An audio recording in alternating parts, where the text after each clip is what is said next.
प्रभु यीशु मसीहा, हम हृदय की गहराई से आपको धन्यवाद देते हैं आज के दिन के लिए, समय के लिए। हम धन्यवाद देते हैं प्रभु यीशु आपके वचनों के लिए। धन्यवाद देते हैं, ये समय है जब प्रभु यीशु हम आपकी आवाज सुनना चाहते हैं। हमने स्तुति की, हमने धन्यवाद दिया, हमने आराधना करी, आपने उसको स्वीकार किया, आपने उसको सुना है, लेकिन अभी हम आपको सुनना चाहते हैं। हमारी प्रार्थना है पवित्र आत्मा को आप हम पर उंडेल दें, ताकि पवित्र आत्मा वचन की सच्चाई में हमें ले जाए और वचन की सच्चाई हमें मुक्त कर दे। प्रभु यीशु मसीहा, हमारी आत्मिक आंखों को खोलें ताकि हम आपको निहार सकें, हमारे आत्मिक कानों को खोलें ताकि आपकी आवाज को हम सुन सकें, ताकि जैसे हम हैं एक भी व्यक्ति वैसा का वैसा न रहे, लेकिन आपकी वचन से, आपकी सामर्थ से हर कोई बदल जाए। प्रभु यीशु, इसलिए हम अपने जीवनों को फिर से एक बार आपके लहू के नीचे ढक के रख देते हैं और ध्यान भटकाने वाली, कमजोरी की आत्माएं, नींद की आत्माएं, बेचैनी की आत्माएं प्रभु यीशु मसीहा के नाम से इधर से दूर हो। और प्रभु यीशु आपकी आत्मा इस जगह को आपकी महिमा से भर दें। और प्रभु यीशु मसीहा, हमारा ध्यान सिर्फ आपकी और आपकी बातों पे लगा रहे, और आज आपका वचन आपकी सामर्थ में, आपकी अद्भुत योजना में हमारे ऊपर भेजकर आपकी मर्जी हमारे जीवन में, हमारे बीच में पूरी करें और महिमा सिर्फ और सिर्फ आप लें।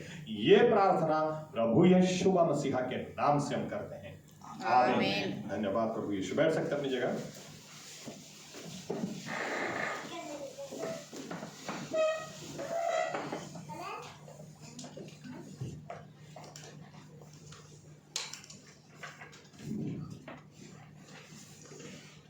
अक्टूबर रोश हशाना था, नया साल बाइबल के हिसाब से नया साल शुरू हो गया। याद रखें, बार बार मैं बोलता हूं, हमारा नया साल वो 1 जनवरी को नहीं होता है। 1 जनवरी वो रोमन कैलेंडर है, हमारे बाइबल के हिसाब से रोश हशाना वो दिन है। पिछले साल सभी पर्वों के ऊपर मैंने शिक्षण दिया था, तो बोला था रोश हशाना वो दिन है जिस दिन परमेश्वर ने इंसान की उत्पत्ति की, और उस दिन को मनाया जाता है नरसिंगे को बजाकर, रण सिंगड़ाने वगाड़ी ने। और नरसिंगे को बजाना ये बात जताता है कि परमेश्वर वचनों को देकर उसको पूरा करने वाला परमेश्वर है। या तो अगर इस तरह से कहूं कि जिस परमेश्वर ने इंसान को बनाया, वो परमेश्वर उस दिन उसको याद दिलाता है कि उसकी हर जरूरियात भी वो पूरी करेगा। आमीन, आमीन। तो 5785वां साल बैठ गया, 5785। इसके ऊपर मुझे ज्यादा नहीं बोलना है, लेकिन मैं छू कर थोड़ा कुछ अलग पॉइंट्स के ऊपर आगे बढ़ता हूं। सबसे पहले तो 5785, 5 वो अनुग्रह का आंकड़ा है, कृपा। 7 संपूर्णता का आंकड़ा है। 8 नई शुरुआत का है। अब ये ऐसा साल है कि जिसके अंदर 2 पंजे आ रहे, 2 5, 5 7 8 5। यानी इसका मतलब होता है ये नया साल परमेश्वर ने किस तरह से या क्या योजना से हमको दिया है, वो हमारे ऊपर, वो हमको नई शुरुआत या तो संपूर्ण नई शुरुआत देगा, डबल अनुग्रह के साथ। आमीन। यानी आज तक जो भी परमेश्वर का अनुग्रह हमने चखा, उससे डबल अनुग्रह परमेश्वर इस साल हम पर उंडेलेगा। आमीन, आमीन। दूसरी बात कि मैं हर बार ये 3-4 साल से शायद बोल रहा हूं, 80 का जो आंकड़ा है, 80 का दशक, यानी 80 का जो आंकड़ा है, वो हिब्रू भाषा में गिमेल, हिब्रू भाषा में एक अक्षर उसका आंकड़ा है। तो गिमेल जो है उसका आंकड़ा 80 होता है। गिमेल उसका पिक्चर भी है, अगर आप देखेंगे तो वो मुंह होता है। यानी इसका पूरा मतलब हम इस तरह से समझ सकते हैं कि परमेश्वर नई शुरुआत देगा, संपूर्ण शुरुआत देगा, डबल अनुग्रह के साथ देगा। उसको देगा जो अपने मुंह को संभाल सकता है, जो अपनी जबान को संभाल सकता है। जबान को आप संभालो तो परमेश्वर आपको नया संपूर्ण नई शुरुआत डबल अनुग्रह के साथ देगा। हर कोई मुंह को नहीं संभाल सकता है, इसलिए हर किसी को आशीष नहीं मिलती है, लेकिन परमेश्वर हमारा वो पक्षपाती नहीं है। उसने सीधा हमारे सामने बात को रखा है, आगे आप निर्णय हमारे हाथ में है। अगर आप चाहते हैं इस नए साल में ऐसी बात हो जो आप एकदम नई बात आप चाहते हैं, या तो आपने भूतकाल में चाहा लेकिन नहीं हुआ, तो इस साल हो सकता है अगर आप अपने मुंह को संभालें। आपके मुंह से क्या निकलता है, आपके मुंह से जो निकलता है, बाइबल बताती है इंसान की जबान के अंदर जीवन और मृत्यु है। जो जैसा इस्तेमाल करेगा वैसा ही फल वो पाएगा। आमीन आमीन। क्योंकि हम लोग कई बार मुंह से कुछ भी बोलते हैं, कुछ भी उल्टा सीधा निकलता है, इसलिए फिर उल्टा सीधा ही परिणाम मिलता है। क्योंकि बाइबल बताती है कि अगर उदाहरण के तौर पर बोलोगे गाड़ी है, गाड़ी गाड़ी गाड़ी गाड़ी छेले उस गाड़ो, क्योंकि मैंने जो जैसा इस्तेमाल करेगा वैसा फल वो खुद खाएगा। आमीन। नीति वचन 18:21 में ऐसा लिखा है। इसलिए जबान से क्या निकलता है, अगर हमने जबान को संभाला, इसलिए परमेश्वर ने यहोशुआ को क्या कहा था, यहोशुआ अगर तू वचन को पढ़ेगा, इसके ऊपर मनन करेगा और दिन रात इसको मुंह से निकालेगा, तो तेरे सामने कोई टिक नहीं पाएगा। आमीन आमीन।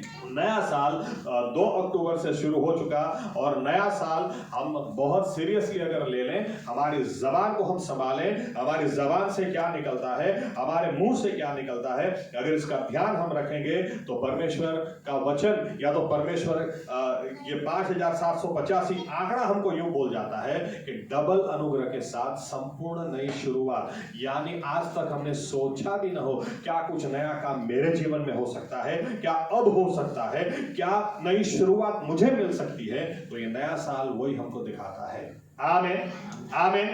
लेकिन मैंने जैसे कहा, अभी बाकी का आंकड़ा पकड़ेंगे हम 1 जनवरी को, लेकिन आप इतना ध्यान में रखें। और यहां से आगे हम बढ़ते हैं, दूसरी 2-3 बातें शॉर्ट में देखनी, और एक थोड़ी बड़ी सी बात। अभी इजरायली लोग नया साल कैसे मनाते हैं, हमको इजराइल से कुछ सीखना है। ओके, मेरा ये संदेश 2 पार्ट में रहेगा। आज कुछ वचन में आपके साथ ये कुछ बातें शेयर करना चाह रहा हूं, इजराइल देश से हम कुछ सीख सकते हैं, और फिर दूसरा भाग मेरा रहेगा इजराइल के परमेश्वर से हम कुछ सीख सकते हैं। तो आज इजराइल को पकड़ के चलता हूं। तो इजरायली लोग नया साल किस तरह से मनाते हैं। नए साल में ऐसे ही नहीं जाते हैं, नया साल आने से 10 दिन पहले ये लोग सब कुछ छोड़कर सिर्फ अपने बारे में सोचते हैं। 10 दिन ये पश्चाताप करते हैं, 10 दिन अपने बारे में सोचते हैं। आज तकलीफ क्या हो गई है कि इंसान अपने बारे में सोचता ही नहीं है। उसको क्रिश्चियन लोगों को तो सिखाया भी गया है, दूसरों को बारे में प्रार्थना करो, दूसरों को देखो। प्रभु यीशु खुद बोलते हैं, अरे तू तेरे भाई की आंख में से कहां कचरा निकालने की बात कर रहा है, तू तेरी आंखों में पूरा खंबा लेकर बैठा है। पहले अपनी आंख से निकाल, पहले अपने आप को सुधार, बाद में दूसरों को सुधारने की बात करो। आमीन। बाइबल हमको बार बार सिखाती है। क्यों हमारा जीवन बदलता नहीं है? क्योंकि हम प्रार्थना करते हैं प्रभु उसको सुधार देना, तो वो सुधर जाता है, हम तो वही के वही। अरे पहले अपने लिए प्रार्थना करो। यहूदी लोग नया साल में उनको पता है कि अगर मैं अपने बारे में नहीं सोचूंगा, अगर मैं पश्चाताप नहीं करूंगा, अगर मैं नए निर्णय नहीं लूंगा, तो नया साल कुछ भी नया मेरे लिए नहीं लाने वाला। जैसे चलता है वैसे ही चलता रहेगा। इसलिए 10 दिन ये लोग पश्चाताप कर अपने बारे में सोचते हैं। अगर अपने एग्जाम्पल यहां से लूं, तो अगर याद आ जाए कि राजकोट में किसी का बुरा किया था मैंने, तो यहां से आदमी राजकोट भी जाता है 10 दिनों के अंदर सिर्फ सॉरी बोलने के लिए कि ये बोझ लेकर मैं नए साल में नहीं जा सकता, ये बोझ लेकर मैं नए साल में जाऊंगा तो ऐसा का ऐसा ही रहेगा, जैसा अभी हूं वैसा का वैसा रहूंगा। लेकिन मुझे नए साल में कुछ नया चाहिए, कुछ नया अनुग्रह चाहिए, कुछ नई आशीष चाहिए, कुछ नई बातें चाहिए। इसलिए 10 दिन ये लोग सोचते हैं अपने बारे में, अपने यहां तक कि पड़ोसी के साथ पूरा साल बात नहीं हुई, क्योंकि पिछले साल ऐसा झगड़ा हो गया था, तो पड़ोसी को भी जाकर ये लोग सॉरी बोलते हैं और बोलते हैं नहीं मेरी जो गलती हो गई, मैं कुछ ज्यादा ही बोल गया, मुझे क्षमा कर दो। आप खाली अंदाजा लगाओ कि अगर इस तरह से हर विश्वासी करे तो नया साल कितना अद्भुत हो जाए। आमीन आमीन। अपने बारे में सोचो। यीशु मसीह ने कहा जैसे अपने आप से वैसे अपने पड़ोसी से प्रीति करो। यहाँ पर अपने बारे में किसी को सोचने का टाइम ही नहीं है। पूरी जिंदगी हम दूसरों के बारे में, उसने क्यों कैसा किया, और उसने ऐसा क्यों किया, उसने क्यों ऐसा बोला होगा, उसको कहने का मतलब क्या था। अरे भाई अपने लिए टाइम निकालो। आमीन आमीन।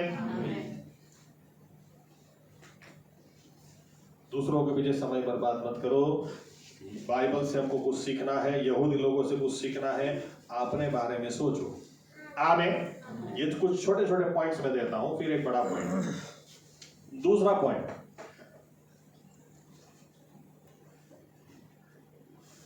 यहूदी लोग अपने बच्चों को कभी भी श्राप नहीं देते, कभी भी नहीं। अगर आपको पता हो इजराइल के बारे में, तो आज इजराइल में क्या चल रहा है, यहां से लोग केयर टेकर की जॉब के लिए जाते हैं, लाख रुपया महीने का मिलता है ना, 1.5 लाख मिलता है ना, 2 लाख मिलता है। किसकी सेवकाई करने के लिए जाते हैं? क्या उनके बच्चे नहीं है तो यहां से सेवकाई करने के लिए वहां पर बुलाते हैं। लेकिन इजराइल में बच्चों के पास टाइम नहीं है माँ बाप को देखने के लिए, इसलिए बच्चे क्या बोलते हैं कि इंडिया से मैं बुला लूं, फिलीपींस से बुला लूं, वो करेंगे आपकी सेवकाई, हम उनको पैसा देंगे, लेकिन सॉरी पापा मैं आपके साथ टाइम नहीं बिता सकता, सॉरी मम्मी आपके पीछे में टाइम नहीं दे सकता, लेकिन दूसरे को मैं रखता हूं, उसको मैं पैसा दूंगा, वो आपका ख्याल रखेगा।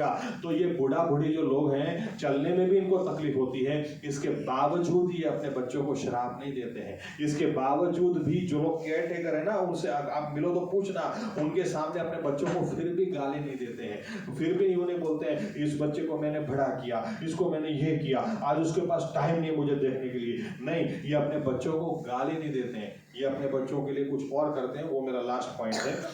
बाइबल हमको क्या हम क्या करते पता है, डोबो सालो गधेड़ो भागरी, और फिर जब वो डोबो गधेड़ो भागरी हो जाता है तो पास्टर के पास लाते, पास्टर साहब प्रार्थना करो, माचो करो, डोबो गधेड़ो ने भागरी थी। अब तमेज बनायो।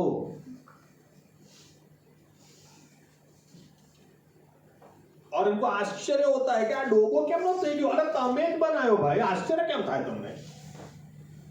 आपने मुंह से बोल के तुझे देख, मैं तुझे बोलता हूं, तू है ना मैकडॉनल्ड्स में टॉयलेट साफ करने के लिए भी तुझे कोई नहीं रखेगा, और जब यही लड़के को नौकरी नहीं मिलती है तो माँ बोलती प्रार्थना करो इसके लिए, बेनहीन को लिखो, जोसेफ प्रिंस को लिखो, नौकरी नहीं मिलती। अरे तुम्ही ने बोल के तुझे झाड़ू मारने की भी कोई नहीं देगा, तो नहीं देगा, तो नहीं मिल रही है।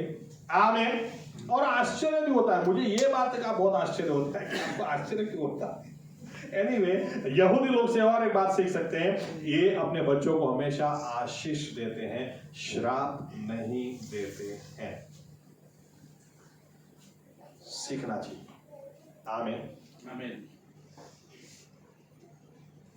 छोटे छोटे पॉइंट्स, ओके, मेन पॉइंट में आ जाता हूं। आज इजराइल का और दूसरे देशों का युद्ध हो रहा है, हम देख रहे हैं क्या चल रहा है। आमीन। और बातें बहुत हो रही है, क्या यार इजराइल ने तो क्या पेजर बॉम्ब, यार पेजर में कौन बॉम्ब डालता है, 3 ग्राम के 5 ग्राम, कौन ऐसे फोड़ता है यार, कितना दिमाग ये लोग के पास है, कितना जबरदस्त, क्या परमेश्वर ने इनको दिमाग दिया है, क्या परमेश्वर ने इनको आशीष दी है, क्या परमेश्वर, ये इतने सारे, देखो परमेश्वर का हाथ भी इनके ऊपर कैसा है, हंसी भी आए। मैं एक वीडियो देख रहा था और वीडियो में वो आदमी बता रहा था कि आपको क्या लगता है, देखो परमेश्वर का हाथ कैसा है, 700 या 800 मिसाइल ईरान ने छोड़ी एक साथ, और सब एक साथ में छोड़ी तो सब आसमान में उड़ा दी लोगों ने, आयरन डोम टेक्नोलॉजी से उड़ा दी। खाली एक ही ऐसी हुई कि जो उड़ा तो दी लेकिन उसका एक हिस्सा बर्बाद नहीं हुआ और इजराइल में गिरा। तो गिरा तो अभी किधर गिरा, वो न्यूज में बता रहे थे कि ईरान से ही एक आतंकवादी अंदर घुस गया था और ये आदमी बंदूक लेके रात को लोगों को मारने वाला था, उसी के ऊपर गिरा और मर गया। क्या है परमेश्वर का अनुग्रह, देखो इनके ऊपर बहुत जबरदस्त। आमीन। लेकिन ये सब विषयों को मैं नेक्स्ट मैसेज में लूंगा। आज एक बहुत इंपॉर्टेंट विषय, क्योंकि ये देख कर मुझे भी जैसे एक चैलेंज परमेश्वर ने दी कि हम लोग कहां गलती कर रहे हैं, कहां हमको सुधार लाना चाहिए। ओके, ये दूसरा पॉइंट। इजरायली लोग अपने बच्चों को ये आशीष देते हैं, श्राप कभी नहीं देते हैं। लेकिन दूसरी बात क्या करते हैं, इजरायली लोग अपने बच्चों को लड़ाई करना सिखाते हैं। आमीन आमीन। लड़ाई करना सिखाते हैं, या तो दूसरी तरह से सैनिक बनाते हैं। देखो बाइबल क्या कहती है, भजन संहिता 144 और 1, गीत शास्त्र साम्स 144:1।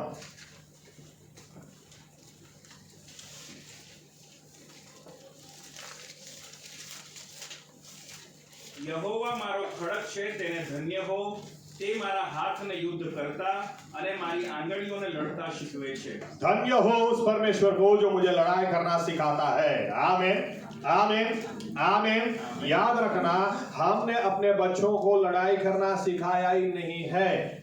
वो फालतू की लड़ाई की मैं बात नहीं कर रहा हूं, मैं किस तरह से बात कर रहा हूं। आज गलती क्या हो रही है, माँ बाप अपने बच्चों को लड़ाई करना सिखाना चाहिए, उसकी बजाय माँ बाप क्या सिखाते पता है, मैं बैठा हूं ना, मैं बैठी हूं ना, अरे तुम बैठे रहो भाई।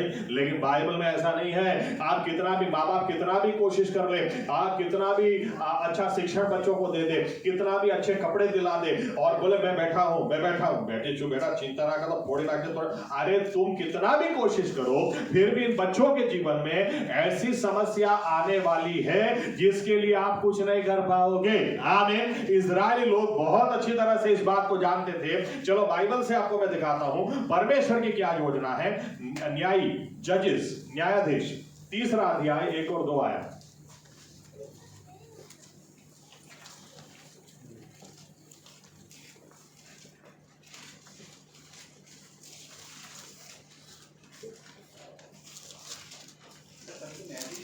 ત્રીજો અધ્યાય પહેલી બીજી કલમ।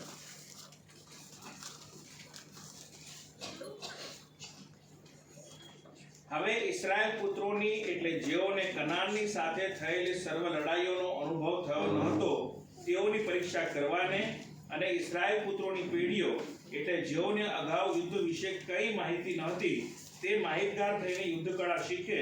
કેવળ એ સારું यहोवाए जे देश जातियों ने रहवा दी थी ते आ छे। ओके, अब देखो यहां पर क्या लिखा है। इजरायली लोग जब मिस्र से निकले और कनान में गए, तो मिस्र से जो निकली पीढ़ी थी इनको लड़ाई करना आता था। अच्छी तरह से आप बाइबल पढ़ेंगे ना तो आपको एक बात समझ में आएगी। ये चरवाहा लोग थे, चरवाहे बाहर निकले और फिर लड़ाकू हो गए। इनको लड़ना था, आमोन के सामने, मोआब के सामने लड़ाई करनी थी। ये लड़ाई, इन्होंने हथियार उठाए, लड़ना सीखा। लेकिन बाइबल बताती है जब ये कनान में पहुंचे तो परमेश्वर ने सारे दुश्मनों को खत्म नहीं कर दिया, कुछ दुश्मनों को रखा ताकि अभी जो नई पीढ़ी है वो लड़ना सीखे। आमीन। हम लोग, हमारा एटीट्यूड या हमारा दृष्टिकोण बहुत अलग होता है।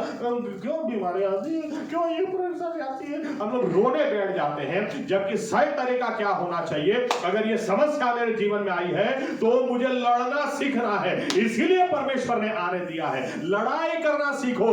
आमीन आमीन। आज हम लोग हो क्या गए, मुझे हिंदी का शब्द नहीं पता, लेकिन हम लोग गुजराती में ना पोपला ने पोपलियो बनाए रहे हैं। पोपलो, पोपली। हाँ बेटा मैं बैठा हूं ना, तो तू बैठा ही रहेगा। बच्चा 40 साल का होगा, मम्मी जाओ, हाँ बेटा जाओ, डायपर पहना तू, क्योंकि हम लोग पोपला पोपली बना रहे हैं। हाँ सब में मैं बैठा हूं ना, मैं बैठी हूं ना, बड़े तो होने नहीं दे रहे। लड़ाई करना तो सिखाने रहे। बाइबल कहती है धन्य है उस परमेश्वर यहोवा को जो लड़ाई करना सिखाता है।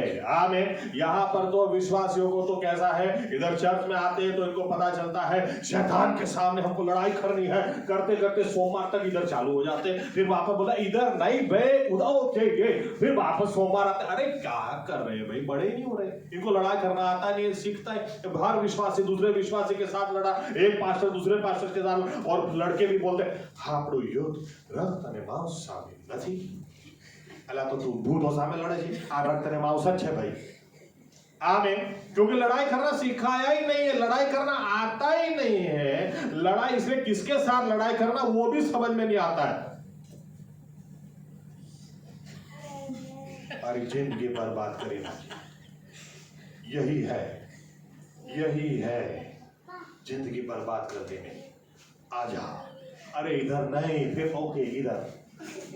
पूरी जिंदगी विश्वासियों की इस तरह से निकल जाती को। ये कौन से टाइप के सैनिक है पता नहीं है। अगर एक लड़ाई कर भी लेंगे ना तो पास्टर साहब प्रार्थना करो, बैक पेन थी। आज सैनिकों, ये सैनिक है हमारे इजराइल के। देखो इजराइल के सैनिक, आप देखो इजराइल के सैनिक, इनको कंपलसरी, हर एक व्यक्ति को कंपलसरी है मिलिट्री ट्रेनिंग लेना, कंपलसरी है। हर एक को बंदूक चलाना आता। वो खेत के अंदर काम करता है, फिर भी उसको अगर सरकार बुलाएगी आ जाओ तो तुरंत चला जाएगा। आमीन। इजराइल की औरतों को आप देखो, औरत हमारे जैसे चार को उखाड़ के फेंक दे, उछक के फेंक दे। उनका पेल्विक गर्डल इतना मजबूत है कि ऐसा बोला जाता है पूरी दुनिया में सिर्फ इजरायली औरत ऐसी है जो 5 किलो के बच्चे को भी नॉर्मल डिलीवरी दे सकती है। और हमारे यहां तो अगर 3 किलो, डॉक्टर सीजर कर दो, अरे मैं रोक नहीं सकती, मैं तो सहन नहीं कर सकती। आरा पोपली और बदी उठी करेगी, सहन नहीं कर। अब पुराने जमाने में आप देखो, पुराने जमाने में माँ, आप पूछोगे ना, दादी को पूछोगे तो दादी बोलेगी 16 बच्चे पैदा किए थे, 5 मर गए, 11 हैं। और यहां पर एक, आज की पीढ़ी में एक पैदा करके बस बाप रे, તમને શું ખબર આ 11 બરાબર કર્યા? અલા 11 બરાબર કશું નહીં કર્યું, તમારી કેપેસિટી નથી। હા, હકીકત આ છે। પોપલા છે બધા જ, બદ खोखली पेड़ी बनाती। आज की पीढ़ी को आप देखो, उसने मना कर दिया। अल्लाह, उसने मना कर दिया तो नस क्यों काटने बैठा भाई? लेकिन खोखले हो गए अंदर से। ये क्या लड़ाई करेंगे? ये खुद एक प्रश्न के सामने लड़ाई नहीं कर सकते। क्यों? क्योंकि माँ बाप ने इनको पोपला बना के रखा है। मैं बैठा हूं ना, मैं बैठी हूं ना। अरे तू आदमी बैठा है लेकिन उसने नस काट दी थी। पर बाइबल बता दिए, धन्य है उस परमेश्वर को जो मुझे लड़ाई करना सिखाता है। हिम्मत मत हारो, इजरायलियों से सीखो। इजरायली देश से हमको यह सीखना है कि देखो हर एक को लड़ाई करना आना जरूरी है। आमीन। हर एक को लड़ाकू बनना जरूरी है, क्योंकि हम कितने भी चाहें, माँ बाप कितना भी चाहें, बच्चों के लिए अच्छा चाहें, फिर भी इन बच्चों के ऊपर समस्या आने वाली है। इनकी जरूरियातें खड़ी होने वाली है, इनके सामने नामुमकिन परिस्थिति आने वाली है। और तब आज माँ बाप क्या सिखा रहे बच्चे को?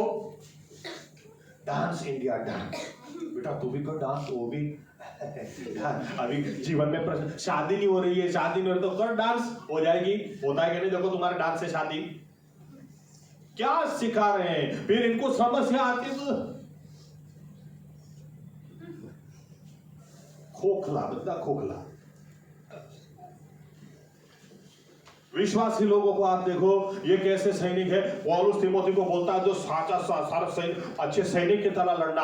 अभी आप कब्रिस्तान में चले जाओ, क्रिश्चियन कब्रिस्तान में आप जाओ, क्रिश्चियन कब्रिस्तान में आप घूमोगे तो कितनी कब्रें मिलेंगी जिसके ऊपर लिखा होगा मैं बहुत अच्छी लड़ाई लड़ा और आखिर में महिमा का मुकुट मुझे मिले, उसकी मैं राह देख रहा हूं। आप स्टोरी जानने की कोशिश करो, पता चलेगा पूरी जिंदगी बीवी के साथ लड़ा था। अरे किसके साथ लड़ा बे? सब खोखले के खोखले। और बाद में पता चलेगा एक कब्र पर तो मैं बहुत अच्छी लड़ाई लड़ा, ऐसा लिखवा तो दिया था, पूछा तो पता चला पी के मर गया था। अरे शराब के सामने लड़ नहीं सका, ये अपने बोझ के सामने लड़ नहीं सका। क्यों? क्योंकि हम लोग खोखला बना रहे सब। लेकिन बाइबल हमको बताती है हर एक व्यक्ति को लड़ना आना जरूरी है। आमीन। आप नहीं भी लड़ना सीखोगे तो याद रखना, ऐसा नहीं देखो मुझे तो नहीं आता, तो गोलियत को आने दो सामने, फिर तुम जाके बोलो देख गोलियत मुझे तो लड़ना आता ही नहीं है, इसलिए प्लीज अपने दोस्ती कर लेते, तो क्या वो मानेगा? है? अरे लड़ना सीखो। हमें को ये प्रार्थना करनी है। देखो बताता हूं, दाऊद वो छोटा था, जवान था, मतलब बाकी 7 भाइयों के सबसे छोटा ये था। और इसके बावजूद ये अपने पिता के भेड़ बकरों लेकर जंगल में जाता था। अभी आप ये सोचो किसी दिन अगर आके यूं बोल दे, या आके यूं बोल दे पापा आज तो सिंह सामने आ गया था पापा, लेकिन मारा तो उसको।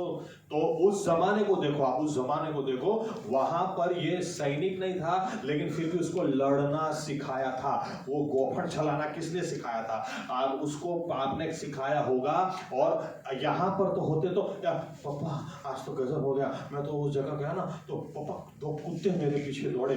बेटा कल से मत जाना, कल से मत जाना बेटा उधर, तुझे कुछ हो गया तो हमारी एक औलाद है, तुझे कुछ हो जाएगा तो हमारा तो जिंदगी में अंधेरा हो जाएगा, तू मत जाना। हाँ, कल से 4 नौकर हम रखते थे, वो जाएंगे, तू मत जाना। दाऊद किसी दिन आकर बोलता था, पापा आज तो भालू मेरे सामने आ गया, उसको भी मैंने मारा, तो भी उसको कभी रोका नहीं, जाना बे। आमीन आमीन। ऐसे ही कोई गोलियत के सामने नहीं जाता। और आज हमारे विश्वासियों को आप देखो तो गोलियत की तो बात जाने दो, गोलियत का पोता को देखेंगे ना, पोते को देखकर भी ऐसे लोग घूम रहे हैं, लूट गया, बर्बाद हो गया, मेरी जिंदगी में कुछ भी नहीं है।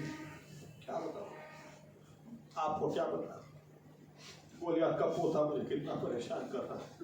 तो गोलियत के सामने क्या लड़ोगे तुम? माँ बाप अपने बच्चों को इतना क्या सिखा रहे हैं, मुझे तो यही समझ में नहीं आ रहा है। बाइबल बताती है परमेश्वर ने प्रश्न आने दिए ताकि बच्चे नई पीढ़ी लड़ाई करना सीखे। आमीन आमीन।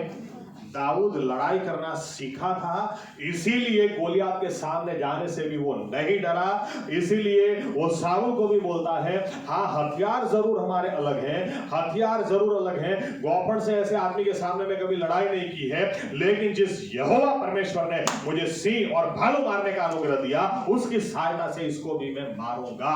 हम लोग वाह वाह जरूर करते हैं, लेकिन हम ये भूल जाते हैं कि हमारे बच्चों को हमने एकदम खोखला बना दिया है। गोलियत भी आएगा ना तो हम क्या बोलेंगे, बेटा तू रुक, मैं गोलियत को दिखाता हूं, और गोलियत उखाड़ के फेंकता है।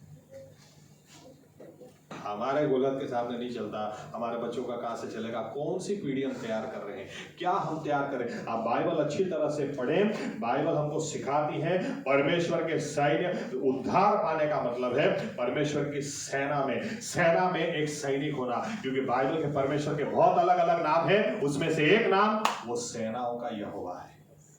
आमीन आमीन आमीन। लड़ाई करना सीखो, लड़ाई के लिए अपने आप को तैयार करो, अपने आप को भी तैयार करो, अपने बच्चों को भी तैयार करो। बच्चों को भी तैयार करो। इधर तो हमने क्या तैयार कर दिए, इसको अगर तो बोलो चलो इधर से उधर 4-5 बार दौड़ के आओ तो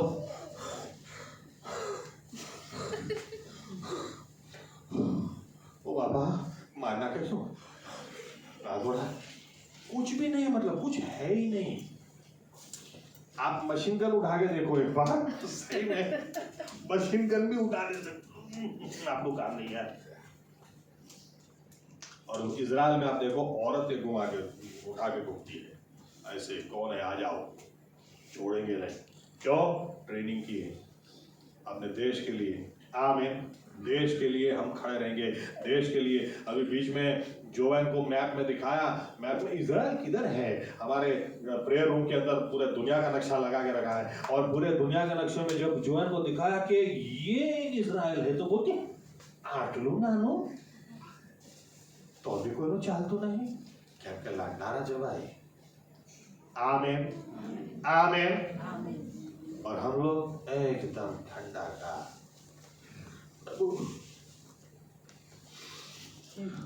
इधर दाऊद बोलता है धन्य है उस परमेश्वर को जो मुझे लड़ाई करना सिखाता है, और हम आधी जिंदगी निकाल सकते हैं। मैंने गोलियत का क्या बिगाड़ा था, जिधर जाता हूं उधर आके खड़ा हो जाता है गोलियत, मैंने क्या बिगाड़ा उसको? कनाडा का वीजा लिया तो उधर जा गया।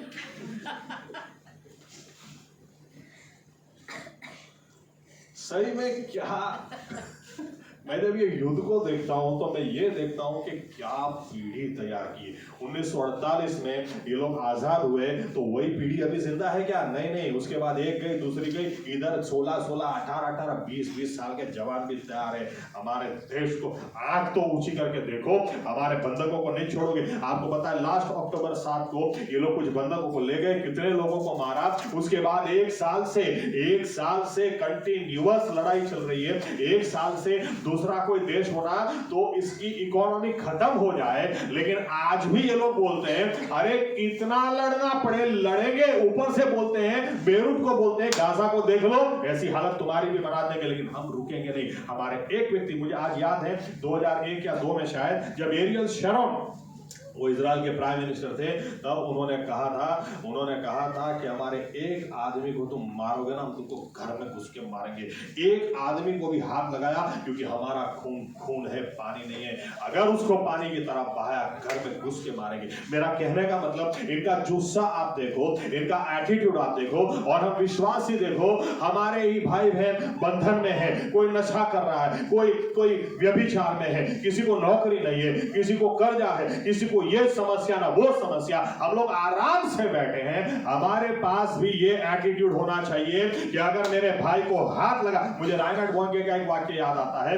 रायनार्ड बोंके एक बार प्रचार कर रहे थे, तो प्रचार के बाद एक व्यक्ति आकर उनको यूं बोलता है कि आपका प्रचार बहुत अच्छा है पास्टर, लेकिन एक फरियाद है मेरी। तो रायनार्ड बोंके ने बोला, बोलो क्या फरियाद है? बोले आप चिल्लाते बहुत ज्यादा हैं, आप इतना क्यों चिल्लाते हैं? तो रायनार्ड बोंके ने जवाब दिया, मैं खुद भी तो ज्यादा चिल्लाना नहीं चाहता हूं भाई, लेकिन करूं क्या, शैतान यही भाषा समझता है। मेरी आंखों के सामने जब मैं लूलो लंगड़ों को देखता हूं, मेरी आंखों के सामने जब अंधों को देखता हूं, मेरी आंखों के सामने जब लोगों को मरता देखता हूं, निराश देखता हूं, रोता देखता हूं, मैं क्या करूं? मैं जानता हूं शैतान एक ही भाषा समझता है, मैं चिल्लाऊंगा तो ये जाएगा, मैं चुप नहीं रह सकता। आज ऐसे लोग कहां हैं? विश्वासी फिर भी आराम से बैठे, क्योंकि लड़ने की आत्मा नहीं है, लड़ने की स्पिरिट नहीं है, क्योंकि हमने सबको खोखला बना के रख दिया है। और आज 20 साल के बाद भी देखो, 20 साल के बाद भी सोचिए, क्यों 4 संडे से चर्च में नहीं आ रही है? मुझे पास्टर से बुरा लगा है। अबे 20 साल के बाद पास्टर से बुरा लग रहा है, तो अपने आप को तैयार क्या किया तुमने? अभी तो तुम लोग देखो क्या है कि 6 महीने से पास्टर है ना विजिट के लिए नहीं आ रहे हैं। अरे अभी तो तुमको दूसरों की विजिट करनी चाहिए भाई, अभी तो तुमको दूसरों की प्रार्थना करनी चाहिए, तुम्हारी प्रार्थना से दूसरों को छुटकारा मिलना चाहिए ना। पड़ा मैं तो पोपला हमारे तो 20 वर्ष પછી भी पास्टर आवे जरूरी है। हमारे तो हमें ना जिए तो पोपला चाहिए ना।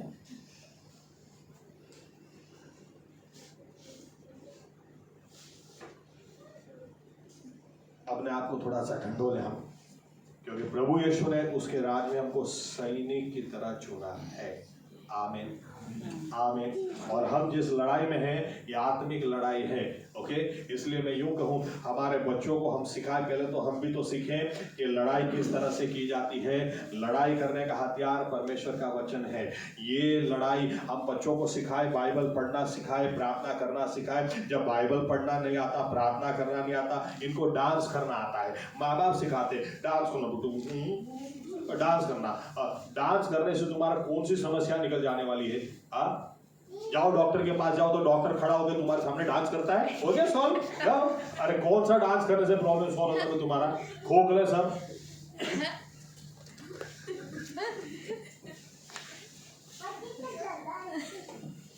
कोई समस्या दूर नहीं होती है, लेकिन हो क्या गया है, सब खोखले हैं।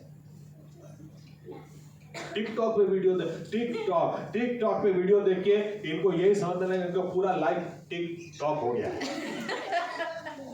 और फिर प्रश्न भी करते हैं, आश्चर्य के साथ प्रश्न करते हैं। 10 साल मेरे निकल गए, मैं तब भी टिकटॉक कर रहा था, आज भी टिकटॉक कर रहा हूं। तो तुमने टिकटॉक ही क्या? बाइबल बताती है याकूब के पहले अध्याय में, जो व्यक्ति 2 दिमाग का हो, 2 मन का हो, उसकी नैया कभी पार लग ही नहीं सकती, वो टिकटॉक ही रहे। और आश्चर्य भी इन लोगों को होता है, इनको ये भी समझ में नहीं आ रहा है कि तुम कर क्या रहे हो, तुम्हारा समय खाया जा रहा है। चीन के अंदर जब टिकटॉक कंपनी को स्थापा गया, उसका खुद का टिकटॉक बनाने वाला वो क्या बोलता है, स्टाफ में कोई भी टिकटॉक नहीं देखेगा। याद रखना, हमने टिकटॉक दूसरों का समय चुराने के लिए बनाया है। हमने टिकटॉक इसलिए बनाया ताकि इंडिया में जवान लोग टिकटॉक लेके बैठे रहें, ताकि इंडिया की इकोनॉमी डाउन हो, ताकि हमारी इकोनॉमी ऊपर हो। वहां पर किसी को टिकटॉक, और यहां पे देखो जिसको देखो टिकटॉक बंद किया तो क्या हो गया, एमोजी है ना। हाँ, तुम बांध करके तो देखो, हम इंस्टाग्राम की रील्स भी बनाएंगे, हम ये करेंगे वो करेंगे, लेकिन हम रुकेंगे नहीं। ये आपदा सैनिक कुछ है, ये टिकटॉक वाले सैनिक क्या करेंगे कि कौन से बीमार को आशा दे सकते हैं, कौन से निराश को आशा दे सकते हैं, कौन से लड़ाई में ये आगे बढ़ सकते हैं। इसलिए विश्वासी लोग आज भी ठंडा, जैसे मैंने कहा, ऐसे घूमते हैं जैसे पूरा बोझ इनके ऊपर ही है।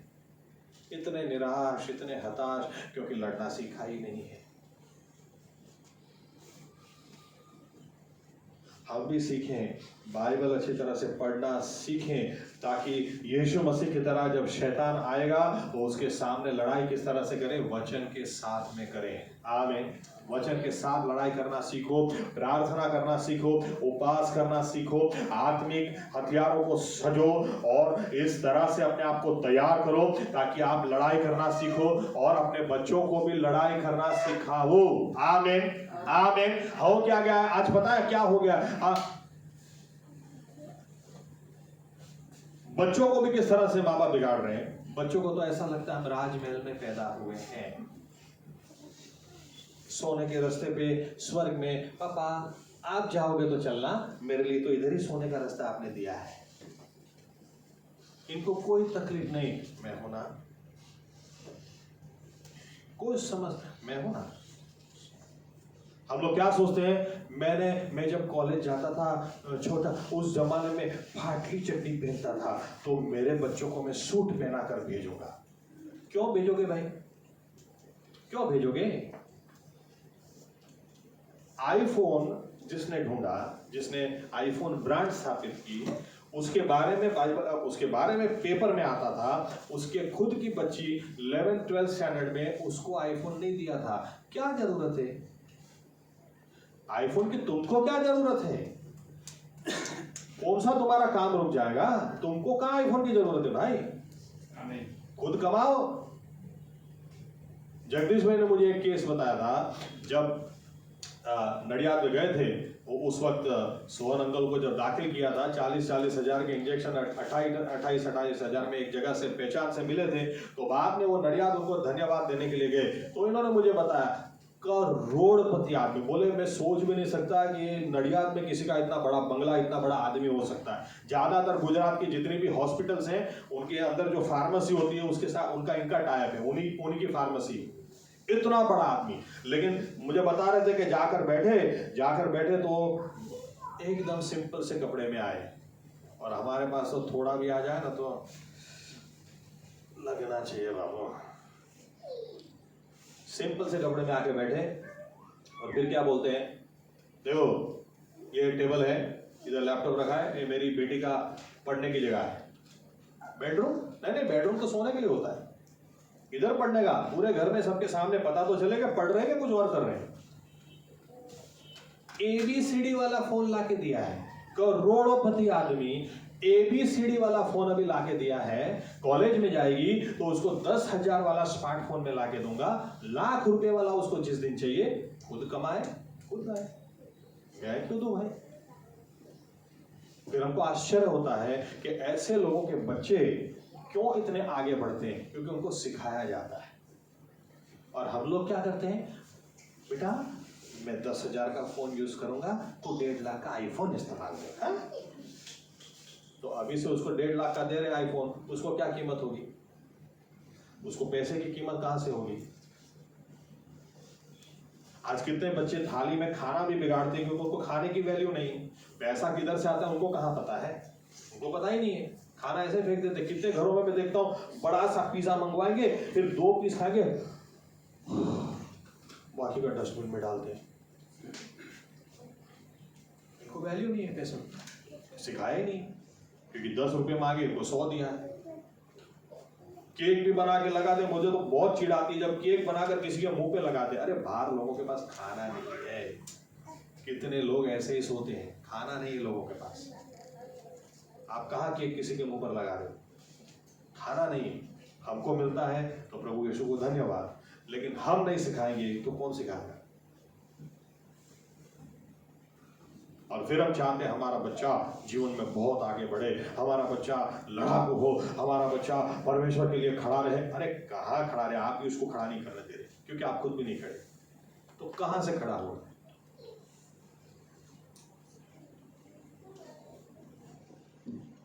इजरायली लोगों से ये बात हम सीखें, बाइबल से हम ये बात सीखें।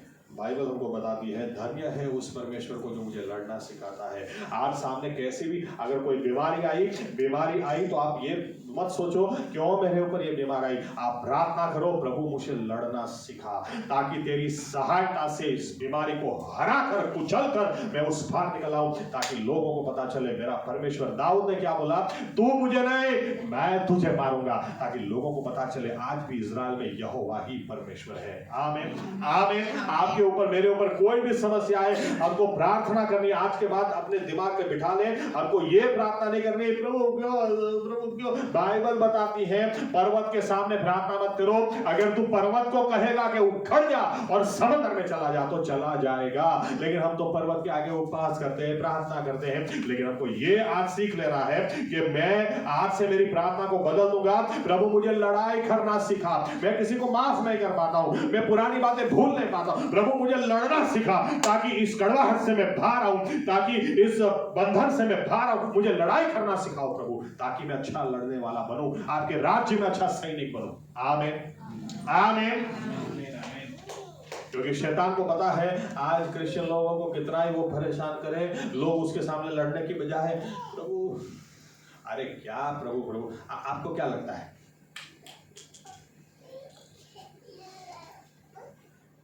इजराइल का परमेश्वर इजराइल के साथ है, लेकिन फिर भी लड़ना तो इनको पड़ता है ना।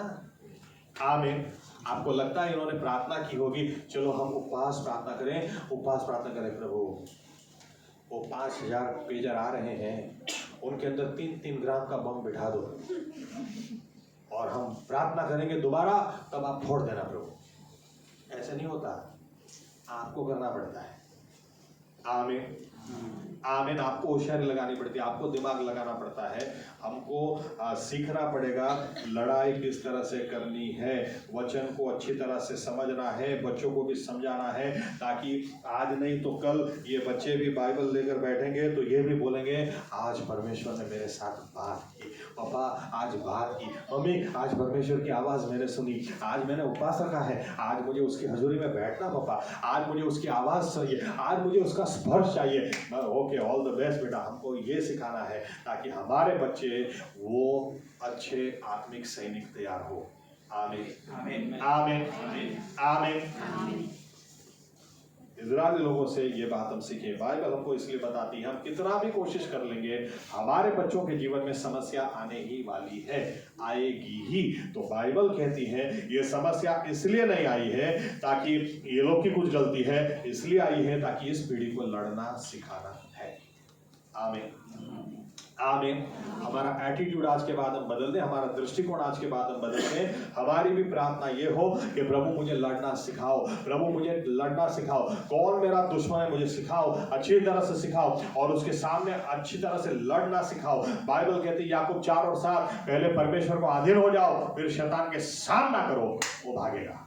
लड़ना सिखाओ, मुझे सही रीति से लड़ना सिखाओ, ताकि बीमारी के ऊपर मैं विजय पाऊं, ताकि मेरे पास हर आशीष हो, मानसिक शांति हो, जो आज तक नहीं हुआ वो हो जाए, ताकि प्रभु यीशुआ लोगों को पता चले कि मेरा परमेश्वर आज भी वो विजय देता है, आज भी वो मेरे साथ खड़ा रहता है, आज वो पानी को मुझे डुबाने नहीं देता, आग को मुझे जलाने नहीं देता, इस पार से उस पार वो मुझे ले जाता है, ताकि मेरे जीवन से आपको मान और महिमा मिले। बहुत हो गया शांति से बैठे रहे, बहुत हो गया दूसरों को भी गलत सिखाया, लेकिन अब हम खुद भी अच्छे सैनिक बने और दूसरों को भी अच्छे सैनिक बनाए। आमीन आमीन।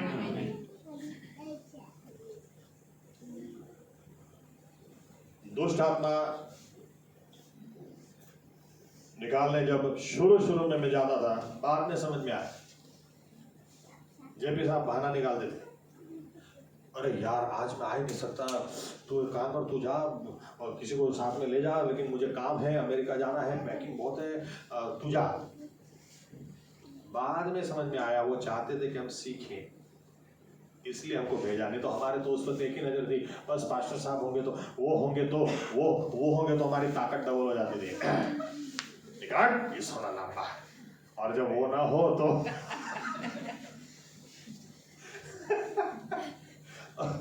पहली बार जब मैं गया, पहली बार मैं पास्टर साहब ने बोला है तो अपने निकाल देंगे, चलो अब तो जा। मैं और मेरा दोस्त गए और उधर खड़े रहे।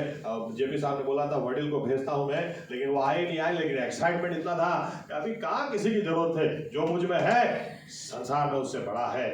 तो हम लोग तो पहुंच गए। मैंने मेरे दोस्त को बोला अरे वो आएंगे आएंगे, चल यार अपने निकाल देते, इसमें क्या है, अब एक्सपीरियंस तो कुछ है नहीं। और पहुंच गए तो भारी वो बहन खड़ी थी या तो वो लड़के की माँ खड़ी थी, वो भारी बोलती है अरे अच्छा हुआ आप लोग आ गए, शायद आप लोग के बारे में वो अंदर कब से बात कर रहा है। मैंने बोला क्या बात कर रहा है? बोला अंदर कब से बोल रहा है पेला बे बाहर उभा से आवे એટલે बताड़ू छू। मैं तो सुनते ही अच्छा उसको पता है कि हम लोग आ रहे। बोले हाँ आप लोग उधर खड़े थे ना कहीं, वो कब से अंदर बोल रहा है, वो तो बाहर आया भी नहीं है। अच्छा तो वडील नाम कितनी बार दे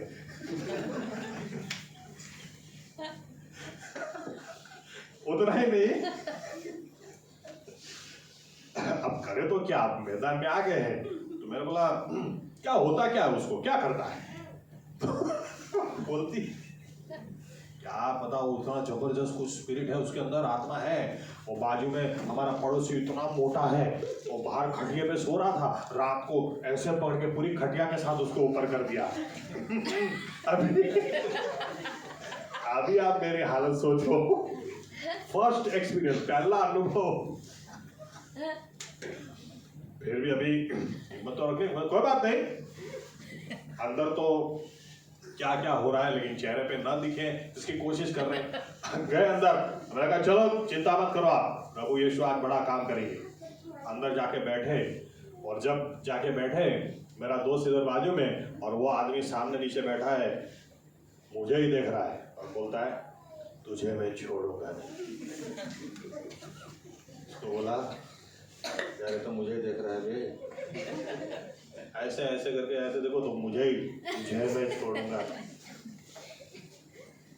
अरे यार क्या करेंगे यार, वो वडील को कितनी देर है, क्या बताऊं मैं आपको। उस वक्त ऐसा हो रहा था उड़ के कहीं भाग जाए, गायब हो जाए।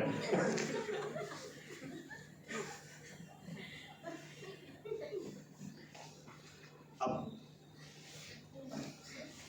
कोई रास्ता ही नहीं था, तो फिर हिम्मत की, चलो चिंता मत करो। अंदर तो क्या क्या हो रहा था कि ये अभी मुझे उठाना दे, वो खटिया के साथ उसको उठा लिया, अभी मुझे उठाना दे, ऐसा अंदर हो रहा था। लेकिन अभी रास्ता ही नहीं था, तो चलो चिंता मत करो। पहली बार, मैं यूं नहीं कहूंगा, मुझे एग्जैक्टली याद भी नहीं है, मैं यूं नहीं कहूंगा कि बहुत हिम्मत के साथ मैंने बोला, लेकिन एक उसको बोला यीशु के नाम में बोलता हूं नीचे देख, तुरंत उसने नीचे देखा तो हिम्मत आ गई। यार चलो चलो अपने करते प्रार्थना, वो बड़ी लाएंगे, चलो। और हमने प्रार्थना करना शुरू किया। प्रभु यीशु ने इतना बड़ा काम किया। जेबी साहब ने हमको अकेला छोड़ा ताकि हम लड़ना सीखें। आमीन। 2-3 केस ऐसे हो गए, इसके बाद अब आ जाओ, अब कोई भी है अभी आ जाओ, लड़ना सिखाओ। आमीन आमीन। बच्चों को लड़ना सिखाओ, आप सीखो और उनको सिखाओ, क्योंकि उनके जीवन में समस्या आएगी आएगी और आएगी ही। उनको सिखाया तो वे लड़ाई करेंगे, क्योंकि परमेश्वर ने यही चाहा कि इज़राइली लोग ये पीढ़ी ने लड़ना सीखा ही नहीं है, इसलिए परमेश्वर ने प्रश्न आने दिए। तो हमें आज के बाद प्रार्थना बदल देनी है। हमारे जीवन में क्या समस्या है हम अच्छी तरह से जानते हैं, क्या जरूरियात हम अच्छी तरह से जानते हैं, लेकिन हम प्रार्थना करें प्रभु यीशु आप मुझे लड़ना सिखाओ, आप मुझे अच्छी तरह से लड़ना सिखाओ, ताकि इस हालात को मात देकर खत्म करके इस पार से उस पार में जाऊं, ताकि मेरे जीवन से आपको महिमा मिले। आमीन। अब मैं चुप बैठूंगा नहीं। अब मैं यूं नहीं कहूंगा जीसस कॉल्स में रिक्वेस्ट भेजूं, इधर रिक्वेस्ट भेजूं, उधर रिक्वेस्ट भेजूं। अरे मैं खुद अच्छा लड़ाकू बनूंगा, अच्छा सैनिक में बनूंगा, ताकि मैं अच्छी लड़ाई करूं, ताकि पौलुस की तरह एक दिन मैं भी कह सकूं मैं बहुत अच्छी लड़ाई लड़ा हूं और अब मुझे सही में महिमा का मुकुट मिले, उसकी मैं राह देख रहा हूं। आमीन। आमीन। आमीन। आइए अपनी जगह खड़े हो जाएं।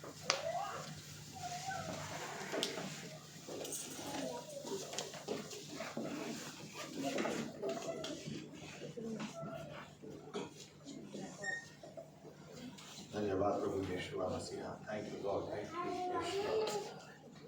धन्यवाद प्रभु यीशु।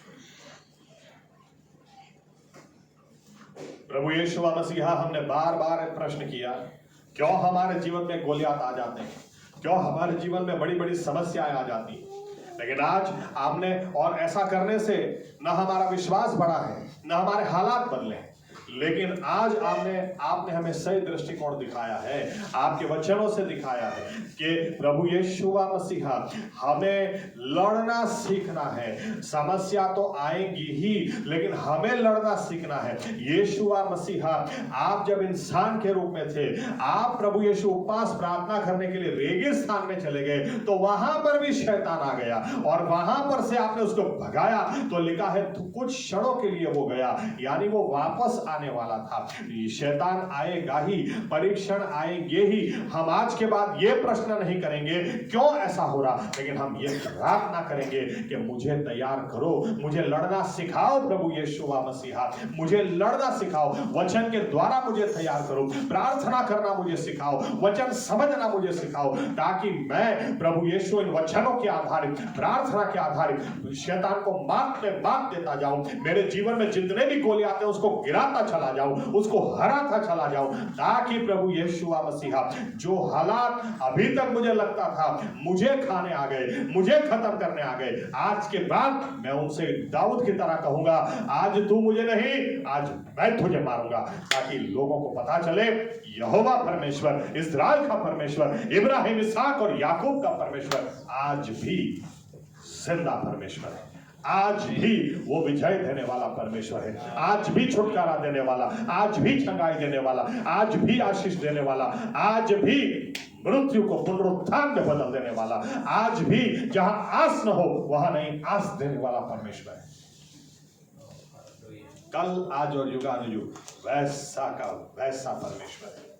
प्रभु यीशु मसीहा, हम धन्यवाद देते हैं आपके वचनों के द्वारा आपने हमसे बात की है, उसके लिए हम धन्यवाद देते हैं। आपने आपके वचनों के द्वारा प्रभु यीशु मसीहा हमें उज्याला दिया है, इसके लिए आज के बाद हमारी यही प्रार्थना होगी। हाँ प्रभु यीशु, अगर हमारी कुछ गलती होगी तो हम जरूर पश्चाताप करेंगे, लेकिन अगर गोलियात सामने से आएगा तो प्रभु यीशु समस्याएं सामने से आएंगी, हमारी प्रार्थना आज के बाद यही होगी, आप मुझे लड़ना सिखाओ, आप मुझे लड़ना सिखाओ प्रभु यीशु, ताकि एक दिन ऐसे गोलियातों को गिराते चले जाएंगे और दाऊद की तरह हम भी कहते चले जाएंगे, धन्य है उस परमेश्वर को जो मुझे लड़ना सिखाता है।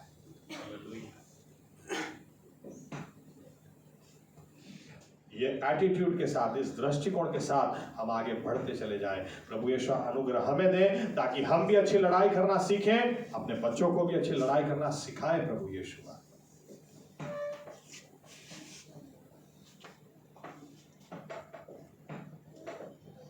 आज ज्यादातर विश्वासी मेंटली परेशान है, मानसिक तौर से टूट गए हैं, मानसिक बंधनों में चले जाते हैं, क्योंकि अच्छी लड़ाई करना नहीं सीखे हैं। हमें सिखाओ प्रभु यीशु, ताकि हर समय हम आनंदित रह सके, हर समय हम खुश रह सके, हर समय हम धन्यवाद देने वाले और आपकी प्रशंसा करने वाले हो सके। हमें सिखाओ प्रभु यीशु, आप सिखाओ प्रभु यीशु मसीह, ताकि हम अच्छे विश्वासी, अच्छे सैनिक बन सकें और आपके नाम को महिमा लाने वाले और आपके नाम को ऊपर उठाने वाले और आपके नाम की महिमा को खुद चखकर दूसरों के बीच में ले जाने वाले हो सके। हमारी सहाय करें, हमारी मदद करें। इसलिए इन वचनों को हमारे हृदयों में आपके लहू से हम सील करते हैं प्रभु यीशु, और आपसे विनती करते हैं प्रभु यीशु मसीहा कि आप यहां तक लाए हैं, आगे ले जाने वाले आप हैं। हमें जो करना है, हमें अच्छा करने के लिए सहाय और मदद करें, अच्छे सैनिक हम बनने पाए। आपके अच्छे सैनिक बनने पाए, ताकि अच्छी लड़ाई लड़ने पाए, ताकि एक दिन महिमा का मुकुट इनाम हम लेकर आए। ये प्रार्थना प्रभु यीशु मसीह के नाम से करते हैं, आमीन। धन्यवाद प्रभु यीशु, धन्यवाद।